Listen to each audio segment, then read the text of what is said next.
Ladies and gentlemen, boys and girls, Joes of all ages, welcome to the main event of the evening. It's Talking Joe with Chief and Chris. Yo, Joe!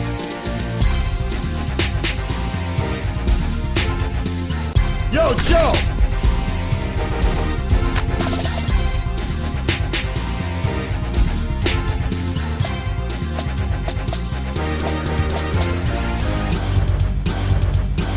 Yo, Joe!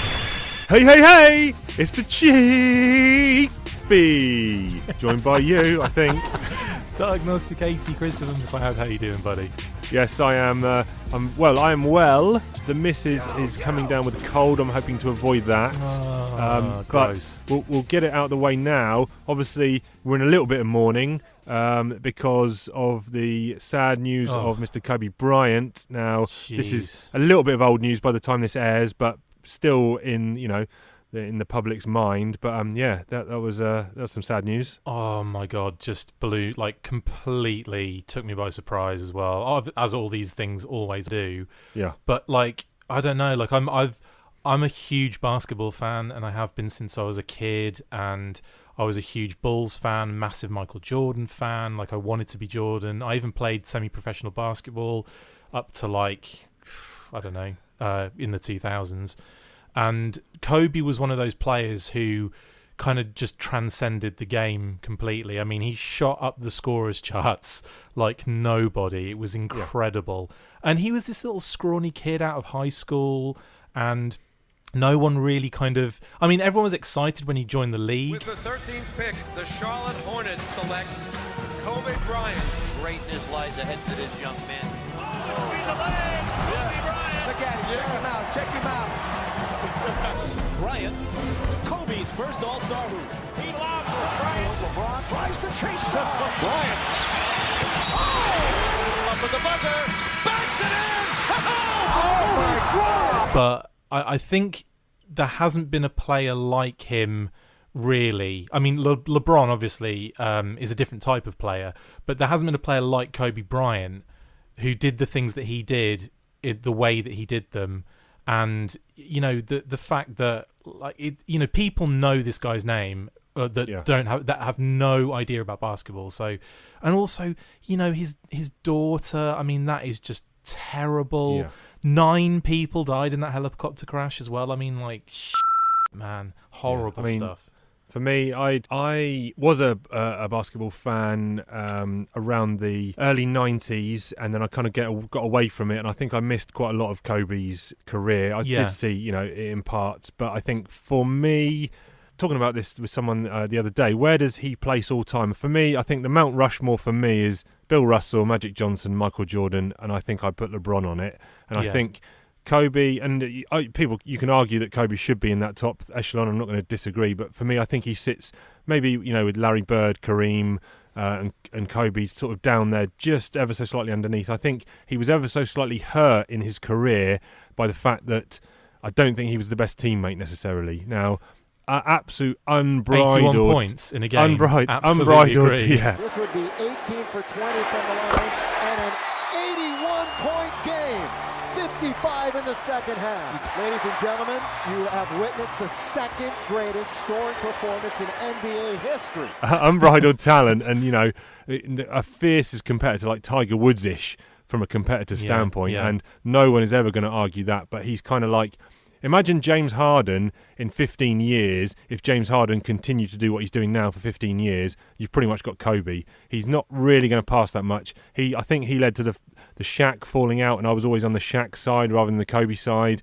But that's taking nothing away from him, as a person or anything like that, and a fantastical talent. But so he was incredible. And I think the one thing where he goes above those guys I've put on Mount Rushmore is from an LA perspective. I think he even transcends Magic. I think from the city of LA, he was LA even more so than Magic was, even more so than Wayne Gretzky or Sandy Koufax, whatever. But from an LA athletic standpoint, he was the man, I think. I mean, he was massive for them. He was a huge marketing kind of everything about him was like. He was really marketable. He was even rapping. He was even like that Brian McKnight tune, and he had his own album out and all sorts. Kobe. Your love's a sword, slicing gently through my body, burn so sweet. Blood boils when you speak, makes me weak, but I refuse to weep. Yet when I sleep, I feel tears trickling down my cheek. Stay strong, pride telling me move on. My heart's fighting me, forcing me to hold on. Yours forever, fell for you beyond measure, pure as ever, unfazed by sins of treasure. But then again, like so did Shaq. But like I remember vividly when he came into the league, and I made a post about this on Facebook.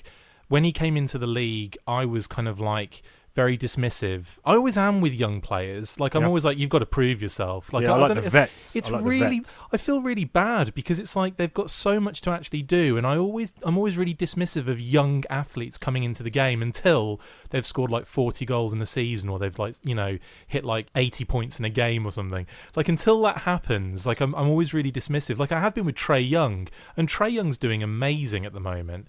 And I feel really bad for having doubted him and his talent. But I think it's just a natural thing that you do. Anyway, when he came into the league, I remember being really dismissive, being a massive Jordan fan and being on the Jordan side of things. And then I saw that dunk contest, and it wasn't the best dunk contest in the world, but I remember always loving the dunk contests in the NBA All-Star games, because that's all we really got to see in depth in the UK.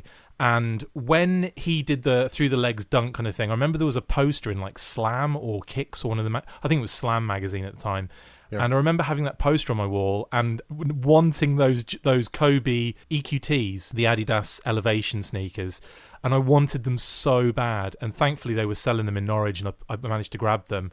And I just remember that vividly, that whole period of time, like being really dismissive and then almost converted immediately to like needing those sneakers. It was weird. Yeah. So rest in peace, brother.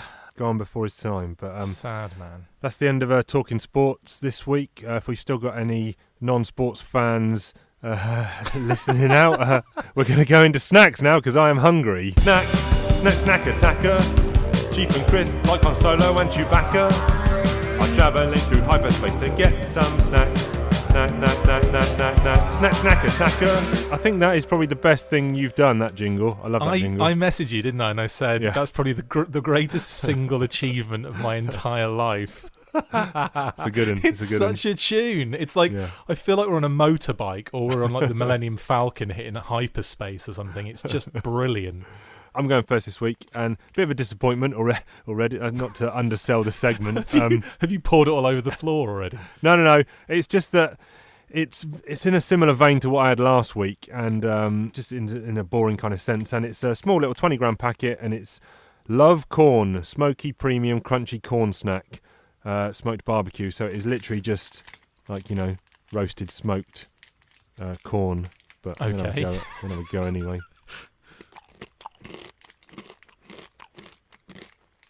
That's actually really nice. Lovely stuff. Yeah. P.S. We're crunchy. We're delicious. Oh, I was going to say you're crunchy. Good one. What you got? Well, I'm cheating because I've already had this multiple times before, but Kate made me some beet hummus, and it is the most delightful thing ever. So I'm kind of addicted to it now. So but you have to dip something in that, surely. Exactly. And that's mother's milk. I just spilt this corn on the floor. Well done. And again, it's like that's your thing, that's your theme. Yeah, well, I have got something to dip in it. I have got a bag of Sensible Portions, which is ironic coming from the United States of America, garden veggie wavy chips, sea salt flavour, 30% less fat than the leading potato chips, no artificial flavours or preservatives. So it's a vegetable and potato snack. Bust these open. I already know what this is going to taste like. And I'm also going to take a picture this time because I always forget to do that, don't I? Apologies for the crunching in the background if I start munching. Here we go. Delicious. So yes, we can move on now because So beet hummus and garden veggie wavy chips. Nice. I'm giving my one 7 out of 10. 7.5 out of 10. Kate listens to this, so I'm giving this 10. Of course you are. Yeah. Right about now, though, snacks in hand, we need to talk about some G.I. Joe comics. Comic talk, oh, comic talk. Larry Hammer writes them, Chief and Chris discuss them, whoa. comic talk. Oh, comic talk. Larry Hama writes them, Chief and Chris discuss them. Whoa. Last week, on A Real American Hero, Cobra, contracted by the United States to bolster national security, continues to chase down members of the disbanded G.I. Joe. The Joes, however, continue to evade Cobra's grasp. Stalker takes down a Cobra sniper in the Hindu Kush and makes his way back to the US. Hawk helps Rock and Roll escape a prickly situation in Washington, D.C. Having fought their way off the Sierra Nevada, Snake Eyes, Scarlet and Duke head to Rendezvous Point, with Storm Shadow hot on their trail.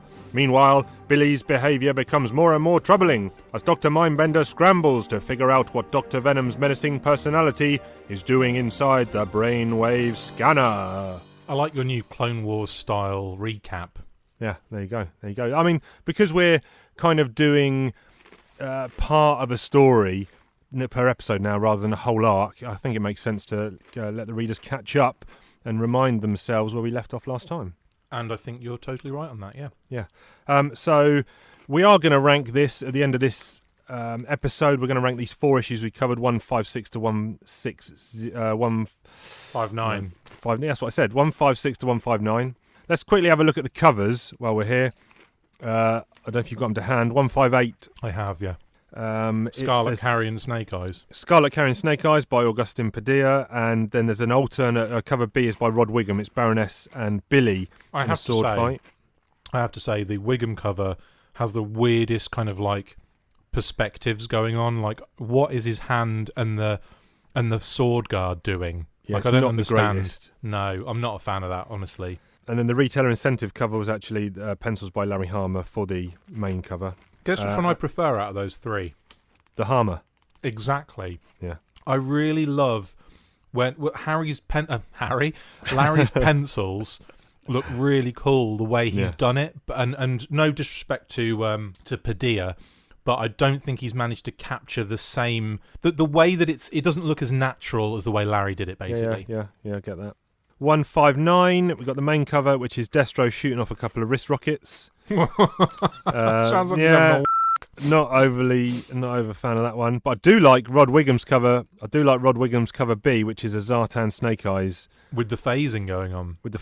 I do like that. And then, it's like leopard print phasing, isn't it? Yeah. And then again, the Larry's version of the main cover is the pencils are better than the actual main cover. I agree. I think the rockets look better in that perspective because they're obviously going to be bigger at the ends. They do look a bit like tits, but you know, you get what you're given.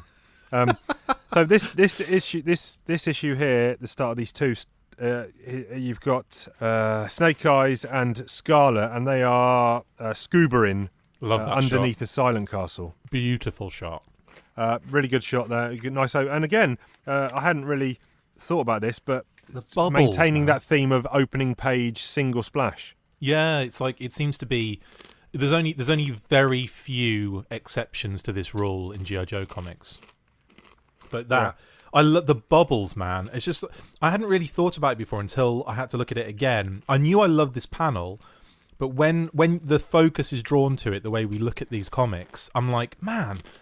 There are so many beautiful details on that shot, on that panel that just go completely unnoticed when you're zipping through it. And I think that's one thing that you've got to say about the issues so far is the art's been beautiful. Yeah, I think he's done a good job so far. Why are these guys here? They're part of some kind of information extraction operation. Well, basically, as you know what happened in the previous issues, Cobra have managed to get into the government setup as a freelance kind of contractors, and the government have hired them on as kind of extra military presence and stuff like that for what's going on, because Cobra have obviously been stirring up issues and rioting and all that kind of stuff and getting into society, let's say, so that they can get a stranglehold and a foothold into the US government, yada yada yada. Yep. G.I. Joe are obviously being targeted as potential issues, like, obstacles in the way of Cobra getting what they want, so they're trying to take them out systematically.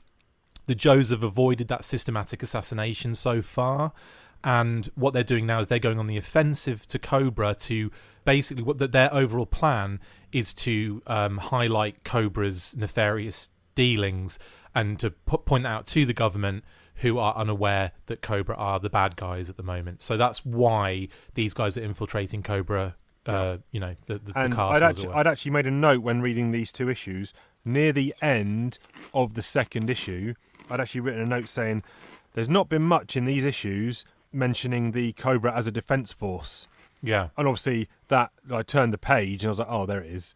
And it's kind of wrapped up in the last couple of pages. Yeah. And I don't know. I don't know whether that is going to return or not, or whether, because Cobra is almost now being investigated because of what happens across these issues. And they've almost lost that defence contract or whatever the contract they had already. That's what it feels like. Yeah. And we didn't actually see them do anything with it, which is a little bit disappointing.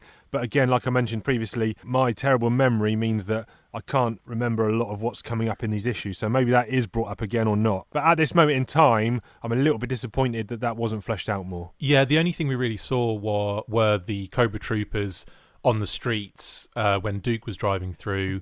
Obviously, Cobra Troopers attacking Hawk in Cobra police vehicles and things like that. So it was a slow integration of it. But you're right, there wasn't. They didn't really flesh that out at all. I'd like to have seen them doing something outside of the Joes as the enemy. So whether they were, taking down some dictatorship in South America or something not Joe related. But anyway, that's by the by. Yeah, it's a pretty action-packed couple of issues here.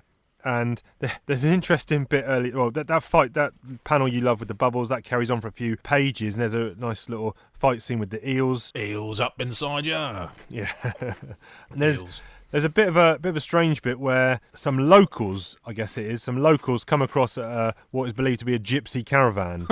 Yeah. And, one of the guys says, "How dare they camp so near to our village? Probably planning to steal our children." Is that a generalised gypsy thing of stealing children? Yeah, in the 1320s maybe. Yeah. I don't know. To take them away to the circus or something. Exactly. I don't know. It's just it's quite funny.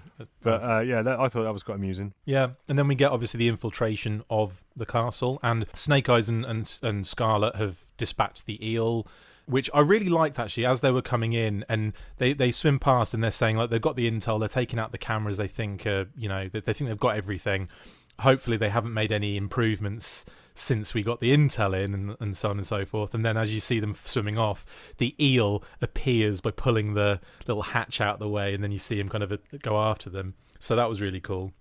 But they dispatch him pretty easily, get into the castle. They think it's a little too easy, and then Storm Shadow appears, and there's a big old ninja fight. It's a good one, because Snake Eyes actually ends up with a sword right through the quad, doesn't he? Oh no, it's horrible. Yeah, there's that panel. I'm just looking at the panel now where and blood will tell, as Storm Shadow basically pierces him right through, and it's kind of gone into the wall out the back of his leg, and then Scarlet's firing off some throwing stars. Yes, he draws action well, Padilla, I must say. Yeah. It's really nice. The panels are all so different as well, different angles. It's really cool. And obviously we see her picking him up and carrying him because he's wounded, just like the cover. So, yay, things are happening that happen in the cover. Yeah, it's kind of twofold, these issues. You've got this Silent Castle stuff going on, and then you also got the Pentagon stuff, where Hawk has infiltrated the Pentagon. Very easily, can I add? Very easily, in fact, yeah. At one point, and again, my lack of knowledge, when he first goes in and he says, "Thank you, specialist," after reading that panel, I was like, okay, that's Zartan. Because Zartan has a habit of not name-checking people, but then again, Hawk wouldn't necessarily know these guys anyway, but then literally 3 panels later, oh, that's actually Hawk, not Zartan. Spoiler alert. Yeah, spoiler alert. So he sneaks in, but then manages to get through the actual checkpoint before they've established the identity of the person going through, which I thought was really weak security. So he finds his way into the janitor's closet, which is in actual fact not a janitor's closet at all. It's like a highly secure, like, panic room almost, isn't it? Yeah. Quick thoughts on the Billy Baroness love thing going on? Really weird. Yeah. Bit unnatural. Obviously it's not Billy.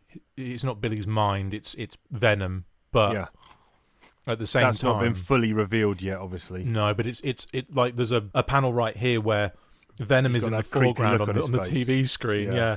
And it's like they're making out, and it's oh god, it's so weird. Like, where's Destro in all this? Why isn't he getting involved here? Yeah. I don't know, well, he's 2 panels over with the BATs. Yeah, but I mean, like, yeah. in their whole relationship. Where is he? Yeah, I do like that. Following that Dr. Venom panel, the first panel on the next page, I do like that Cobra Trooper look. Armani, Prada, Versace too. Joe's changed their outfits from black to blue. Duke and Hawk, look but don't gawk. Changing their kit, whoa, is that legit? Swapping camo jackets, headgear and boots. It's now neon colours and funky spacesuits. Sci-fi Stalker and even Roadblock. While Bill, Flint and Mutt gave me a shot. So go take a walk if clothes aren't your passion, because it's comic book talk and lovely G.I. Joe fashion. Yeah, they're all in the blue with the kind of red face mask, but they got kind of a tactical vest on, like holsters and pouches and stuff. It's a really good look. I like that. And the Televipers have gone back to purple and blue. Yeah, but one issue. I do love that the detail that he draws. All of the human figures in their clothing are so beautifully detailed, well shaded. I mean, you can see the padding on the Televiper's upper part of his top. It's so cool. Yeah. And even Destro wearing his skin-tight spandex top. Like, you can see every muscle in that guy's body. Yeah. Now, these guys, this is where they bring Duke in. He's been captured, but he got captured on purpose, didn't he? Oh, yeah, they've been captured in general on purpose, yeah. It's like an ambush, isn't it? It's like a trick, because then the guys Roadblock and Rock and Roll pop a firefight and start mowing into the bats. Stalker's involved as well, and he's really good. Yeah. It's good to see some of these Joes, yeah. A Mainframe as well. Yeah, interesting bit here. Mainframe is drawn pretty much identical to his IDW continuity version, even with the kind of helmet and the light whitish grey with the goatee. I don't know if that's just Larry had said, and then Mainframe's in this panel, and the first reference that Padilla looked at was probably an IDW one. An IDW continuity one. I mean, I don't particularly have an issue with that. That's fine, but just an interesting little point. I mean, one thing you could say is obviously goatees are fine because you can grow them and cut them off no matter what. Like, that happens. Everybody does it, even women. So I think that when you see him with the goatee, it's a little bit like, oh, that's not Mainframe, but at the same time, it doesn't matter. It could be. He could have just grown a goatee, so it's not an issue for me really. But yeah, I thought he still kicks a lot of ass in this particular issue as well, doesn't he? Yeah. Just jumping back quickly, because I've made a note here, and I didn't talk about it when we covered it. When Hawk has infiltrated the Pentagon, he says, or someone says, Honcho of, they're talking about who is he? Oh, he's Honcho of some Black Ops outfit, did a Kurtz and went off grid. He's talking about Colonel Kurtz from Apocalypse Now, is he? I think so, yeah. Did a Kurtz and went off grid, because I'm pretty sure it's Colonel Kurtz, which is Marlon Brando's character in Apocalypse Now. Anyway, Larry does like to drop in the odd, little reference in there every now and again. Yeah. There's another bit I like, and that is when you see Cobra Commander in his Cobra Commander pants. He's trying to get into his battle gear. He's trying to get into his battle gear. He's struggling, and he's left his hood on, and he's left his Cobra issue underwear. Looks like a Cobra nappy. Looks like he could sumo wrestle in that. Yeah. And then there's also one of my favourite bits of dialogue here on page 21. Mindbender and Zartan have a little back and forth, and he says, to that end, we shall require a tactical delay in order to facilitate a restructuring of our depleted forces into a functional operational entity that can... We need to stall for time, Zartan. Zartan says, stall around the halls, eh? I'm not lyrical or spherical, but I can be as confounding as a limerick oyster when I need to be. What?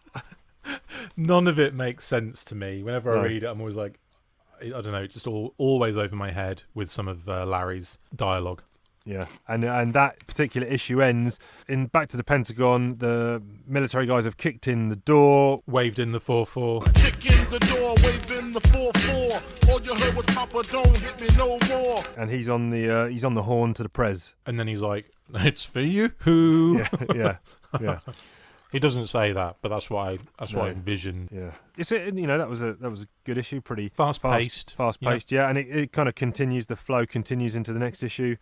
More firefights. It's like one big issue for me. These two. Yeah. There's one weird bit there's a bit of an interaction here actually, where Destro fires his wrist rockets. Yeah. Scarlet manages to shoot one of them with a crossbow bolt, and Snake Eyes manages to slice one in half with his sword. I know, they're like ridiculous, aren't they? Like I'd love to be able to do that. And there was another bit I was going to mention. I think it's a bit later on. We'll just skip forward very quickly, where Snake Eyes pops out and Duke ends up punching him.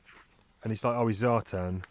He says, heads up, Duke, somebody's flanking us on the left. I see him, and I'm dealing with him. Huh? Brilliant. Zartan? How did you know? Snake Eyes would never leave Scarlet in a tight situation, mainframe. I just verified it by getting past his defences to slug him out. No way I could do that to the real Snakester. Interestingly enough, though, Zartan's a f***ing ninja as well, or at least he's like a swordsman. Yeah. Well, this is another thing that I kind of picked up on, in that Larry's obviously not written these characters for like 14 years, or, this continuity for 14 years, I should say. And part of me thinks maybe it's not a full-on reboot, but I wonder if he viewed it as maybe a little bit of a soft reboot and a restart to these characters in some way, and that, not everyone carried across the baggage, the history, and the skill set they necessarily had from the previous Marvel run.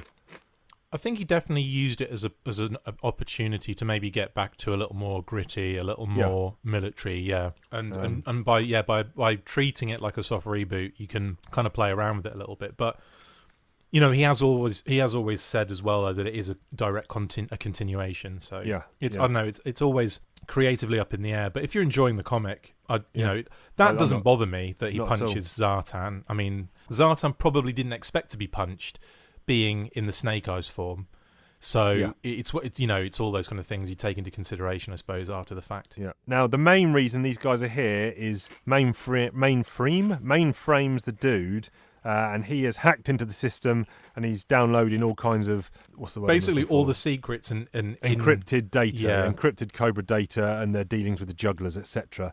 And then they're going to try and get this information out. While they do that, Snake Eyes is in trouble.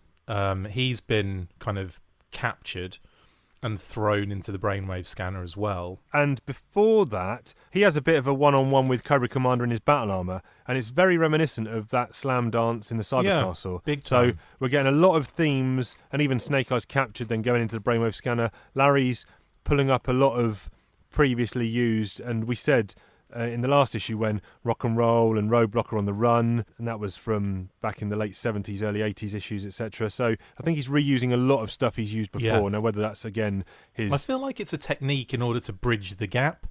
Yeah. Like it's almost like getting the readers kind of used to what has already happened, and especially if you have been reading the original Marvel run, or you have read it in the past, then you kind of feel that connection with some of these themes and ideas. Yeah, and like you said, he ends up in the brainwave scanner near the end of the issue, and the brainwave scanner's gone through quite a lot of different designs, because this looks like just a big kind of wooden chair. Like a big wooden throne or something. I've given up on the amount of uses of the brainwave scanner. Like, it is just beyond mental now. The amount of times this thing... We've seen it every design possible. Yeah. Right on the very end, Storm Shadow has switched sides again, and now he's rescuing Scarlet, kind of out of nowhere. Yeah, so I guess... all the issues we've seen so far, 155.5, 156, 157, 158, he's been a Cobra operative, and now he's kind of... So maybe he hasn't been fully brainwashed, so he... or not fully brainwashed, but maybe he's been tricking them all along just to get close. Exactly. That is what I'm expecting. He's escaped with Scarlet. All the other Joes have got out, so Snake Eyes is the lone man left behind. And then cut back to the Pentagon. Hawk's walking out because now... and he actually says Cobra's defence contract has been cancelled. Yes, sir, at least until the analysts at NSA read that document you downloaded from Cobra Central. So that's the end of Cobra in terms of... That's the end of that chapter. Yeah. Let's book 'em and roll. And that's the end of that chapter. But overall, I think I quite enjoyed those 4 issues. Agreed. It was, again, like it was one of those things where it was coming back. Sorry, I'm still eating snacks. No, they sound good. Nom, nom, nom. When it first came back again, there was that kind of feeling of like, oh yes, a real American hero's back, and we'll get to see all the things straight off what we'd read back in the day. We're going to be seeing it all again. And yes, we are. We're seeing it all again, but we're seeing it in a different way, different visual kind of style, different art style. And Padilla's art is actually really, really sexy in those first 4 issues. Like, I was really impressed with how it looked. Again, it's all very much similar things going on. So in terms of storyline, and also very quick. Like, I feel like this could have been drawn out for a lot of issues. Like, I agree there. Yeah, fleshing out the Cobra aspect that you mentioned earlier on, having G.I. Joe almost as that kind of underground renegade force, like in G.I. Joe Renegades, and in like the current IDW G.I. Joe ongoing, where the Paul Aller one, where it's all like kind of, you know, civilians versus Cobra as a thing. But like, I think they could have really played up on that for a few more issues, but it feels like that's done and dusted in 4 issues. Seems real quick. Yeah, it does. I mean, I don't know if Larry was writing for the trade purposes or if he possibly was... Yeah, I don't know, but I think it's well done. But like you say, a couple, just maybe even 2 more issues could have fleshed it out a bit more. But I'm going to give this a 7 Yo-Joe colas. Yeah, I'm gonna go with a solid 7 on this one. Like I said, it's strong visually. It's fun and it's fast paced. At the same time, the overall plot and story, it's nothing new. We've seen it all before, so yeah, it has to probably about 7 is right. Correct, yes. All right. Next week. I always say you're safest if you can read 3 issues ahead. We may well just cover 2, but until we've read them again ourselves, we just never know. So read 3 to be safe, but we'll probably be doing 2 or 3. But now I want to hear about toys, and I think you might be the guy because it's definitely not me. Chris talks about toys, ho ho. Chris talks about G.I. Joe. He talks about all the things from the comic book and the animated show. Chris talks about toys. Chris talks about toys. Chris talks about toys.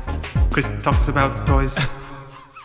You're going to love the figure I've chosen for this one. It's a Throwback Thursday classic. So I've been like trying to stick with characters we see in the comics, and I thought I didn't do it in the first run of Talking Joe. So I thought let's do some Throwback Thursdays, and considering this goes out on a Thursday, it makes sense, doesn't it? It's also Tuesday, so it could be a Throwback Tuesday for us. And that is Eels up inside ya, finding an entrance where they can. Eels. Exactly. My man. Eels version 1, the Cobra Frogman. Now, in 1985, this bad boy was released in the US. We didn't get him in the UK until 1987, believe it or not, on the Hasbro Action Force carded version. Now, a couple of things about this bad boy is that it's just one of the most bad character figure troop thingies ever for me. Like, it's one of my favourite Cobra bad guys, troopers anyway. They just looked so cool, and obviously being an underwater specialist, you got loads of cool accessories with him. So the toy itself, kind of like he's got like the moulded helmet, so it's not like a removable helmet or anything, but you can see his eyes. He's got like the grey, red and black deco going on, like a wetsuit type deal, and the Cobra sigil on his chest. He comes with some really cool accessories. Obviously, the flippers are really awesome. Removable flippers, much like Wetsuit and G.I. Joe. An air hose that connects his face mask to his backpack. The backpack, obviously, which also has a connective element, a jetpack part that goes on the bottom that allows them to zip through the water at high speed. And a harpoon gun. So it just really, really awesome figure. The card art, I always thought was really cool, but I have to admit, it's not one of my favourites because the backpack is all over the shop in terms of size and also design. It looks nothing, absolutely nothing like the actual final version, in my opinion. There's a whole element on the top that's missing for me, and it's just and it's massive. Like it's basically almost the same size as he is. Like, it's so weird. But the actual drawing of the eel is brilliant, which is such a shame because I feel like it's one of my least favourite card arts because of that, believe it or not. But the figure's just really cool. And obviously one reason why it was so cool for me was because of that incredible cover on Action Force Weekly issue 2 that had the eel with Snake Eyes and Scarlet kind of in hot pursuit. And I just remember that being probably the coolest ever cover, and probably cemented that figure in a much higher regard because of that particular story. Just so cool. He was actually released in the States in 85, but was available in 86 as well, and he was discontinued in the same year we got him in the UK, which is interesting as well. And like I said, in the UK in like 87, we got a huge wave of figures. It's crazy. Loads of different characters kind of all lumped together from previous waves that they already had them in G.I. Joe in the US. His file card was also pretty cool, and there's one difference. Well, other than the grey and the tan difference in colour that the US and the UK had, on the file card. There was one word changed, and that was program, so that the spelling was PROGRAMME as opposed to PROGARAM. And I'll read it out for you. Cobra Frogman, codename Eels, file name classified, primary military specialty underwater demolitions, secondary military specialty marine engineering, birthplace various countries, grade E4 or equivalent.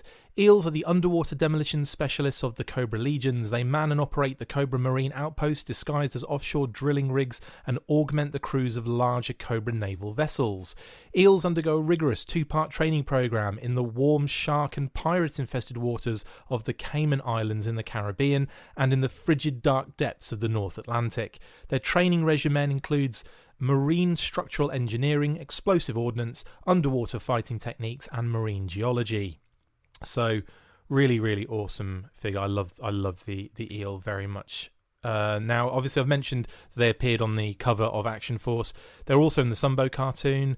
They appeared in completely different design, kind of a very basic stripped-back design on the Order of Battle file card in the comic, and they featured heavily on the media in the UK because it was one of those characters that I suppose had a cool look. So they utilised it on a lot of UK merchandise. But also the TV commercial in the US for the moray, the Eels got in there in a big way. They kind of packed out the moray, which was really, really cool. Cobra Hydroforce shooting across the water is an evil new foe. Cobra Hydroforce gonna get G.I. Joe. And this is it, the Cobra Hydrofoil. Cobra! Raise the missile rack! Fire the torpedoes! Fire! Return fire! Fire! G.I. Joe is counterattacking! Yeah! Cobra Hydrofoil, G.I. Joe, tactical battle platform. Other Joe and Cobra figures each sold separately. That's pretty much the Eel, or Eels, the original version. There have been about 7 or 8 versions, I think, since. Or 7 or 8 overall, including that version 2 that we've seen a couple of times in the comic. Yep. That we looked at last time, which is just mental and all over the place.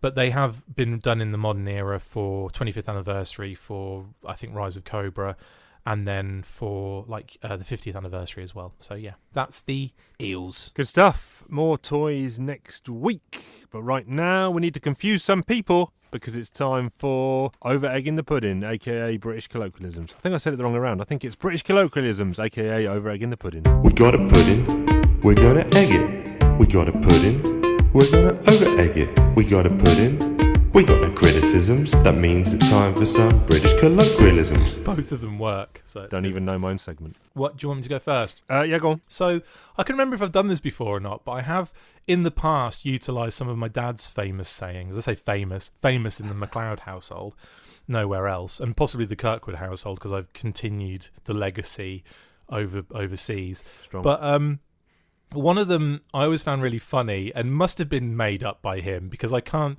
think of anywhere it was used or if it came up. Correct me if I'm wrong. Yes.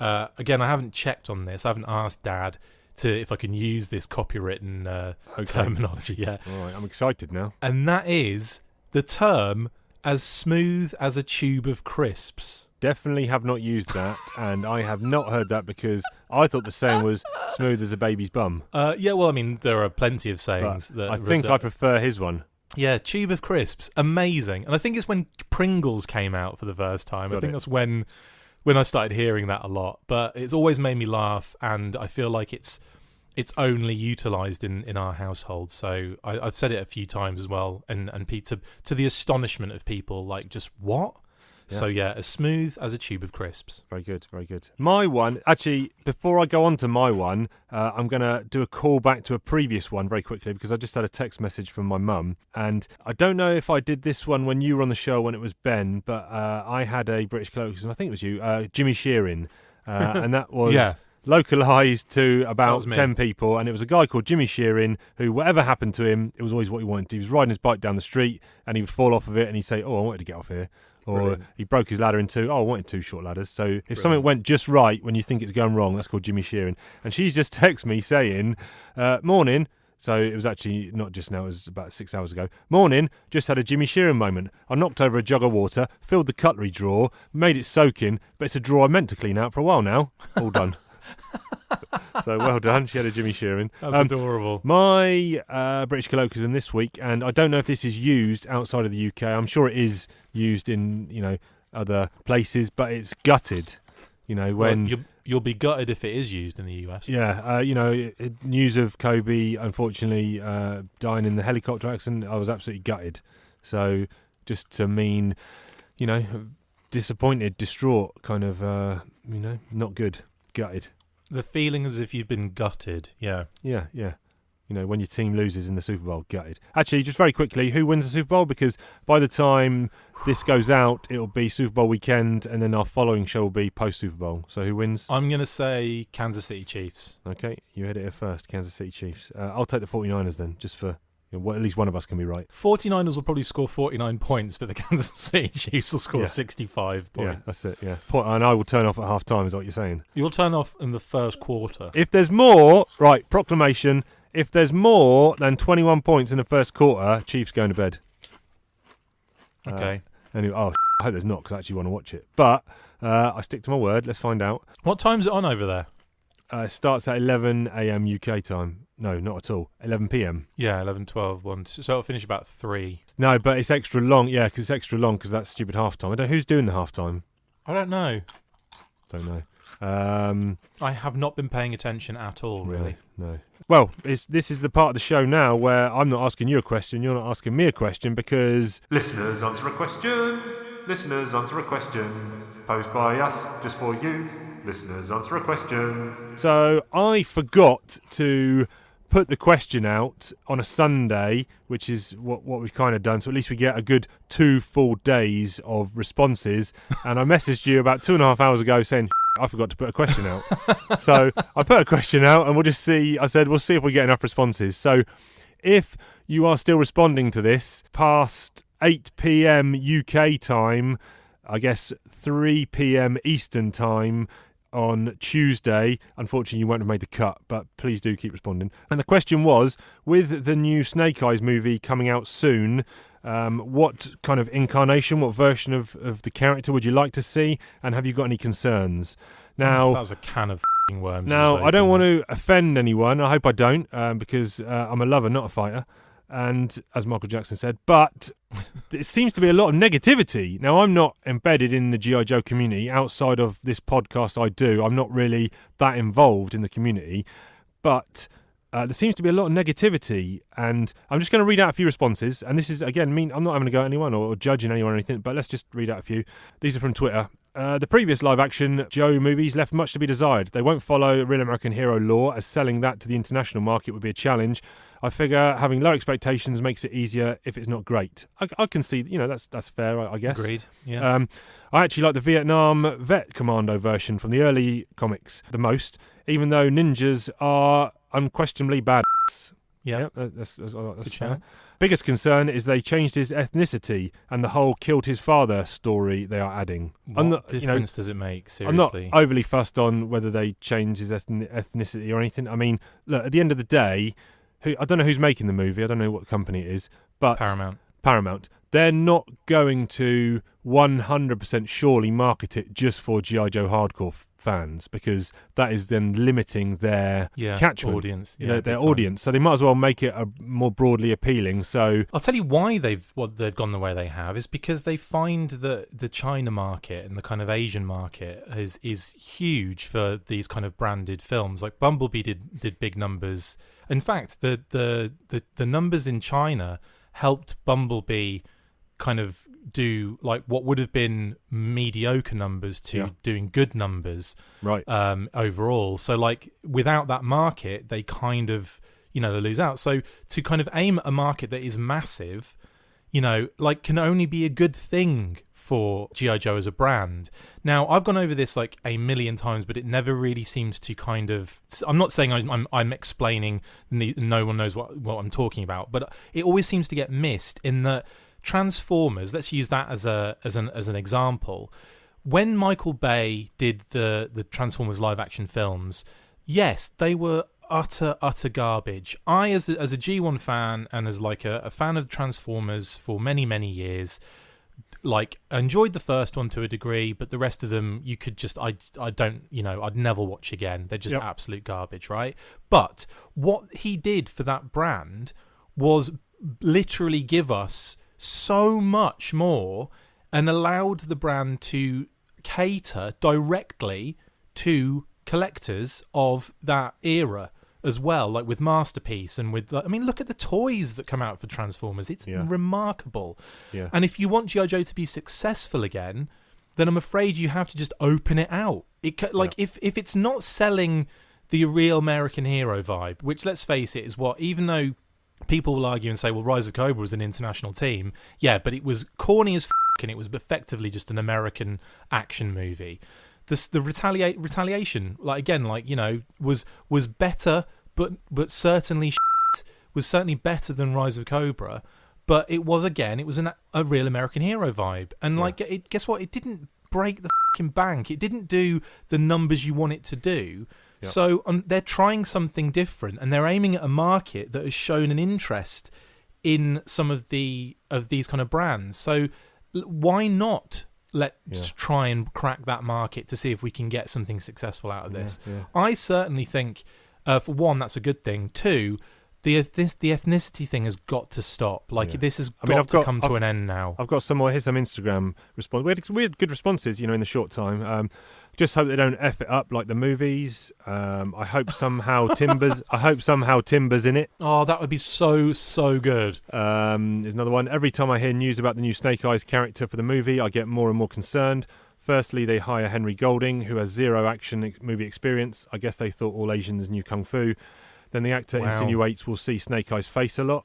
Now, on this point, it's an origin story. Of course, we will. That doesn't bother me. If you want to take his hood off and show his face, that's fine. That's cool. I don't think this movie can support him in a leading role without him taking his mask off. Of course not. The only character I know who hasn't really done that, I'm sure there are other movies, but whenever it was 2012, was it the 2012 or whenever that movie, that Dredd came out? Yeah. And obviously, in comic lore, 2000 AD lore, Dredd. We've never seen Dredd's face ever, and that obviously Stallone took the helmet off in that movie, but in all the comics and that 2012 movie, he didn't remove his helmet, and the movie was probably better for it. But this, I think, is slightly different, and I think it would be weird if he didn't take his mask off. Yeah, and I think we need to see his face. So I'm in that camp anyway. People are saying they want to see like this, that, and the other. They're not going to see that. We know quite a lot about what we're going to see.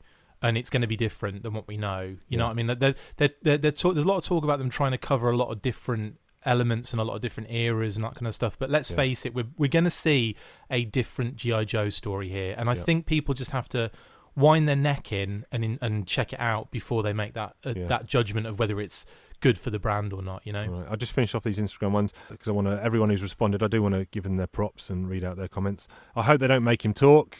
Well, of course he's going to talk. Of course he's going to talk. It's not going to support. They're not going to. A mute person who doesn't take his mask off is not going to sustain a 2-hour movie. This is before he gets his face kicked in, guys. Trust me. I'm not sure if this next one is serious or not. I hope it's not. I think it's terrible the actor playing Snake Eyes is Asian and not a blonde-haired white man like the comics. Let's move on from that one. I am concerned. Almighty. I am concerned the film will stray away from Larry Hama's comic story, just as Rise of Cobra and Retaliation did. Commando, someone wants. Yeah, that's fine. They just want him not to wear any pants. Yeah, not a stupid ninja. And then lastly, I'll just read out the Facebook ones. We have some good ones on Facebook. Any and all, so I'm talking about what incarnation, any and all, whether I like them or not, I'll be buying all the toys. No concerns, just happy to have some more G.I. Joe products. I've said, and this is I'm going to call out this person, I hope you don't mind, Michael, on Facebook, because he says, I've said it once and I'll say it again, G.I. Joe's greatest enemies are its own fans. So I hope you don't mind me calling you out, because that seems poignant and on the nose, so well done. I'd like to keep it as faithful to the source material as possible. I hate when films deviate too much from the things that made the character popular in the first place, but from the looks of things, so far so good. And actually, this is I'm going to call out Matt here. I hope you don't mind me calling you out, Matt, because he's echoing what you said. I think Bumblebee is a good example of how well it can work and still stay true to the source. Yeah. What else have we got? It'd be nice if it's not too garbage. I guess if it was closer to the Harmony universe, it'd be great, creating distance from the previous films. Classic Commando would be cool, assuming it is mostly set before he becomes a ninja. I just want a good movie, good character development with a nod towards the history of his character in the comics. And if it's set in modern times, I'd like to see an update on uniforms and weapons. So interesting. Yeah, so that's all that we had. 2.5 hours. People aren't going to accuse the G.I. Joe fans of not being passionate about what they love. So thanks to everyone who responded to that. It was good. It's created a good dialogue and some good conversation. The thing that I struggle with, and this is not primarily directed at G.I. Joe fan base, this is across all of media and entertainment, is that fans, and maybe they do to an extent, and maybe I've just got it wrong, but I think fans feel this ownership over properties and licenses. And you see it happening on Star Wars, when there was complaints and fanboy up and revolts, and also and on any number of Star Wars projects that have happened over the years, whether they be TV, movies, comics, video games, whatever. But I think, and maybe fans do have some kind of ownership over products and licenses if they've helped to put those products and licenses where they are by spending their money on that product. But I don't know where you draw the line or where you separate that out. I really don't know. Me personally? Well, no, just in general, I don't know what our fans clearly aren't just supposed to shut up and take it. No, fans should be able to voice their concerns, but at what point does it cross the line, or where does it become, well, you don't own that property, you don't get to decide what happens to it, or... Yeah, unfortunately, that is a problem in general. This feeling of ownership of something. Yeah, like maybe you have. I mean, I've spent a lot of money on this brand. I've spent a ton of money on this brand. I don't feel any ownership towards G.I. Joe or Action Force or anything like that at all, because I don't have any ownership over it. I have been, they have put this stuff out, and they've put it out periodically, and I've jumped on it and grabbed it as and when I think stuff is cool. And it just so happens that with G.I. Joe and Action Force, I feel like whenever anything comes out, I'm very excited for it and want to get it and everything. But I'm going to jump in. But I'm going to take a guess that if there is a product related to G.I. Joe that comes out and you don't like it, you're probably just not going to buy it or not consume it, or probably not. But you're not going to go on to you're not going to shout to the hills that this is junk, fire someone, or I guess. No, because I don't own it, and it really has nothing to do with me at the end of the day. It's up to them. It's up to the guys that do own it. It's up to Hasbro. It's up to Paramount they want something successful. They want something that's going to make them a lot of money. They wouldn't be in this business if they didn't. And the fans have driven a lot of things. Yeah, they've forced a lot of things through by constantly asking for it over and over again. But guess what? Even when the fandom constantly asks for something over and over again, when it's given to them, they don't accept it. And I'm not saying that's what's happening here with Snake Eyes, but that's happened in the past when, it's almost like a lot of people do have a say. They'll everyone has a platform nowadays. Jesus. So everyone has a platform and everyone can say what they feel about something. And I don't necessarily think that's a good thing, honestly. I think it just creates a lot of noise. It's not always the people that are being positive about something that stand out. It's usually the negative kind of stuff. And fair enough, if we've been burnt twice, I feel like, by a couple of live action movies. But does that affect my excitement towards this Snake Eyes one? No. I have some concerns, but honestly, from what I'm hearing, the people that are involved, the actors, etc., there's a lot of positive stuff coming out of this lead up to this film that, I wasn't expecting. Look, and if it comes out and it's turd, on this show we'll say this is turd. We're not going to. We're not here to protect anything. If something is poor, we'll say it's poor. Exactly. And if you've listened to this show, you've heard I've had critiques over what Larry's done in certain issues. But at the same time, I'm just talking about it from a certain point of view. Who am I to say that Larry has got a 6 or a 5 on this? I'm no one to say that. Larry is a legend, and he has written amazing, fun comics that I have enjoyed as a child. I've enjoyed as an adult, and obviously I've absolutely loved as a child the Action Force side of things and all those comics. I love all of this stuff. I do love it, and I think that with that love comes a passion And yeah, you did. I think a lot of people they mistake that. They misunderstand that feeling for ownership of it, and like that's what I think is the main problem with fandoms in general. Like nobody has ownership of this apart from the actual owners of it. Like that's just the way it is. And yes, you could also argue that but the fans will like allow something to live or die. That isn't always the case. Like sometimes something will appeal to a different audience, and if it does and that audience is bigger, then I'm sorry, but you're just going to be pushed to the side a little bit. You won't. But also, if it's so successful, if it does reach a new audience and is massively successful, guess what? It means that the collectors, if you haven't been, well, let's hope so, because obviously the amount of negativity that's come out over the years, you wonder if maybe Hasbro would just say, well, f*** you then. Like we're not going to cater to you because now we've got this audience that are giving us what we wanted at the end of the day, and we're not going to do that anymore. So like you could get burned here, is what I'm saying. And I think yes, it's like I understand why people have concerns because of the previous movies we've had, but this is going in a different direction. Surely you can see that, but we'll see. And if it is shit, then we'll say. And I'm not going to sit here and say, well, I was wrong, because I'm not saying that it's going to be a good film.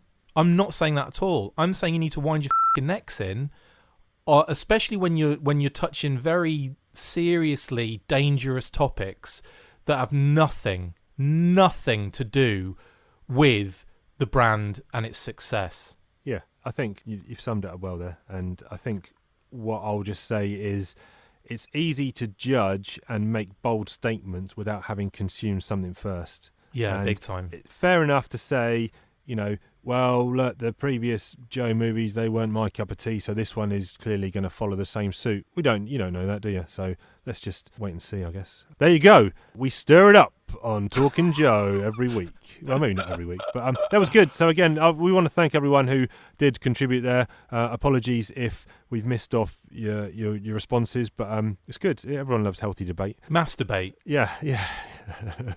There'll be more Talking Joe next week, of course, because that's what we do. We do a weekly show about G.I. Joe comics. Wrist rockets. You can catch us in all the usual places. That's Talking_Joe on Twitter, Talking Joe Comics on Instagram, TalkingJoeComics@gmail.com, and Talking Joe, a G.I. Joe podcast on the Facebook.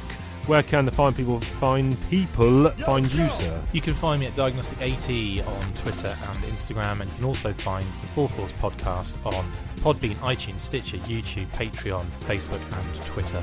You can find me on Chiefy2Shoes on Twitter, and I've actually got a new podcast coming out soon. I sent Mr. Diagnostic a special preview copy to have a listen. It's really he good. chucked it straight in the bin, I think. I'm not sure. I trashed it. Immediate trash. It's called The Outer Timers, and it's me and that other slacker, Ben, who ditched this podcast. I'm hoping he's not going to ditch the new one as well.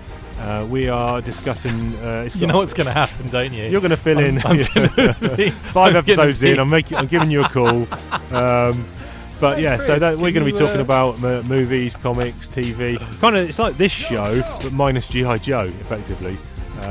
That is going to be coming soon in the next week or so. So check that out. And I can also add, it's really good, guys. Check it out. It's a lot of fun, and I listened to it all the way through over a 6-hour period because I had to keep pausing it to let my dogs out. But yeah, it's really, really good. All right, good stuff. And we're planning to get you on for a guest slot on one of those shows. Don't ruin it. Yeah, watch the numbers dip. But anyway, with all that said and done, we will catch you down the road. Chio.